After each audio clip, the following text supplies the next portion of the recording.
શકશે। આજે નગરપાલિકા, તાલુકા પંચાયત અને સૌ આગેવાનોને સાથે રાખીને નગરોના પ્રશ્ન સાંભળ્યા। અમુક પ્રશ્નો નગરોના હતા, જે માંગરોળ નગરપાલિકાના એક મોટો પ્રશ્ન છે કે એમની નગરપાલિકા બનાવવાની હોય, એની પાસે જગ્યા ન હોય, ત્યારે નગરપાલિકાના સૌ સભ્ય અને અમારા સંગઠનના પ્રમુખ દ્વારા એક માંગણી કરવામાં આવી છે કે જિલ્લા પંચાયતની એક ગેસ્ટ હાઉસ પડ્યું છે, બંધ હાલતમાં પડ્યું છે, એનો ઉપયોગ થતો નથી।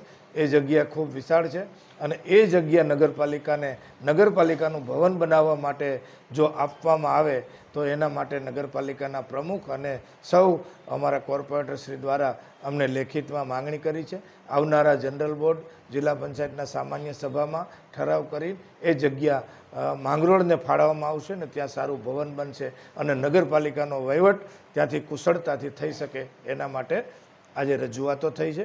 અલગ અલગ પ્રશ્નો સાંભળીને એ પ્રશ્નને પણ વાચા આપવા અમારા ધારાસભ્ય છે ભગવાનજીભાઈ પણ ઉપસ્થિત હતા। અમુક રોડ રસ્તાને પાણી ભરાવાના જે પ્રશ્નો છે એને આગામી દિવસોમાં હાથ પર લઈને એના સોલ્યુશન કરવામાં આવશે।